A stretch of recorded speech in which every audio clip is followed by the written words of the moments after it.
Se você causa dano a alguém, nasce daí o dever de indenizar, seja esse um dano patrimonial ou extrapatrimonial, conforme os artigos 186 e 187 do Código Civil.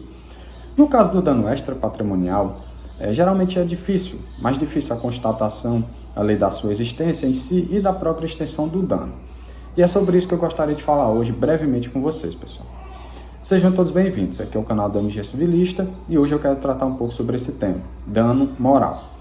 O dano moral, pessoal, ele não possui uma legislação específica, ele não está regulado por uma legislação específica no nosso país. Ou seja, não há ali uma definição legal ou mesmo hipóteses de quantificação ou tabelamento do dano, certo? Na verdade, o que há no nosso ordenamento jurídico é um dever geral de indenizar, para todo aquele que cause dano a outrem, a um terceiro. Esse dever geral, como eu já falei, ele parte ali da seara do Código Civil, mas também tem proteção constitucional. O dano moral em si, ele surge como medida de proteção dos direitos da personalidade, que são aqueles direitos mais ligados ao íntimo, à intimidade da pessoa como ser existencial. Eles buscam proteger, e no final das contas, a própria dignidade da pessoa enquanto ser humano. Observe que entre esses direitos a gente pode elencar aqui alguns, como o direito ao nome, à imagem e à honra, seja ela subjetiva ou a honra objetiva. Essa proteção ela é feita de forma ampla, a garantir que haja sim uma compensação, ainda que pecuniariamente, para que haja ali uma mitigação daquele prejuízo, daquele dano que a pessoa sofreu.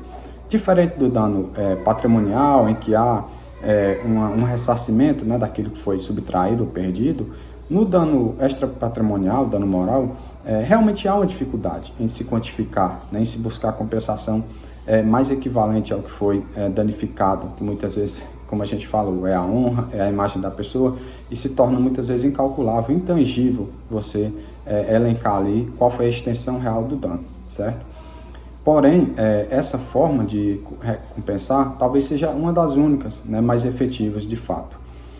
O dano moral, pessoal, ele também não está vinculado a um valor, a um critério de valor exato. Não há um tabelamento quando se fala em dano moral. Muitas pessoas pensam que o dano moral ele pode estar ali contido em uma certa faixa de valores, mas não é bem assim. Na verdade, a doutrina e a jurisprudência, elas trabalham, elas evoluem no sentido de criar critérios que tragam maior efetividade a essa compensação. A exemplo dos princípios da proporcionalidade ou mesmo da função pedagógica do dano moral, que serve para inibir novas práticas ofensivas, a reiteração dessas práticas por parte do elemento agente ofensor, ok?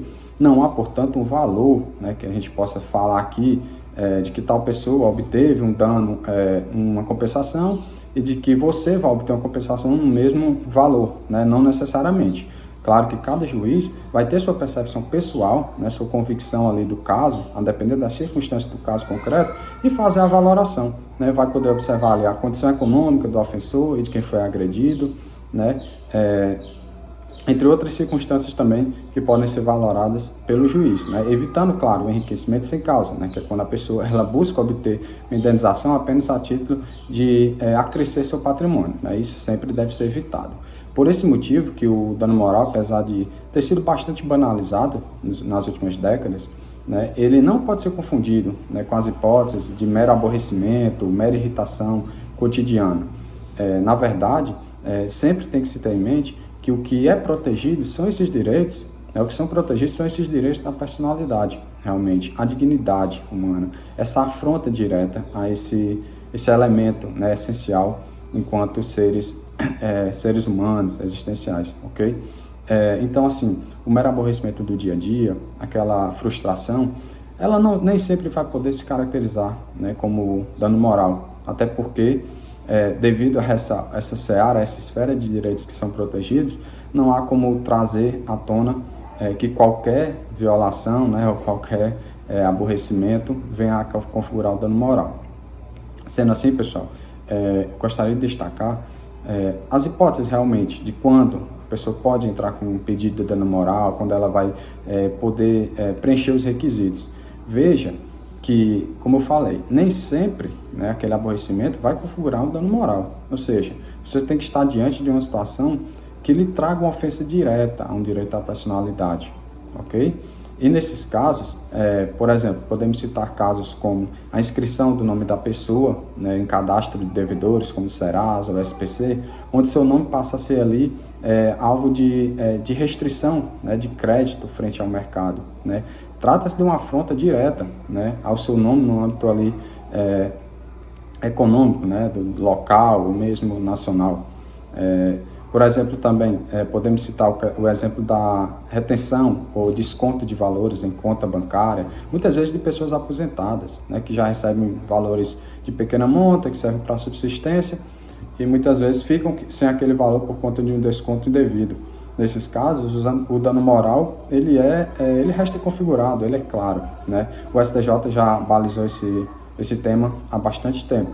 Então, esses são alguns exemplos de quando há que se falar em dano moral, certo? Nem sempre haverá essa possibilidade. Então, se você tem uma situação, né, se envolve em uma situação onde há um abalo, você tem que valorar também, né, se aquilo realmente ofendeu a sua dignidade enquanto ser humano, né, ou se foi um mero aborrecimento do dia a dia. Nem sempre aquilo que você entende como ofensa grave, né, vai configurar um dano moral, juridicamente falando, na ordem de proteção, tanto constitucional quanto legal. Voltando mais uma vez aqui ao tema dos valores, também há essa circunstância. Não adianta você entrar com pedido judicial, pedindo danos morais exageradamente, né? Aquele pedido também tem que ter uma equivalência com a gravidade da ofensa, né, que aconteceu. Até porque muitas vezes o juiz ele vai poder ponderar essa questão e inclusive reduzir o valor da causa do processo quando se mostra exagerado, certo? Lembrando sempre que quando o juiz ele defere, condena a outra parte, né, nos danos morais, ele vai fazer sob o seu arbítrio, né, sob o seu convencimento, como eu falei, né, em relação aos princípios da proporcionalidade, analisando as circunstâncias do caso, a extensão do dano, a condição econômica das partes para fixar o valor que equilibre a balança ali de compensação em relação ao dano, ok? Então, pessoal, são essas as explanações que eu gostaria de trazer, né, hoje sobre esse tema de danos morais. Sei que ainda existem outros elementos a serem abordados, mas isso ficará para outro vídeo. O vídeo de hoje é somente sobre isso, ok?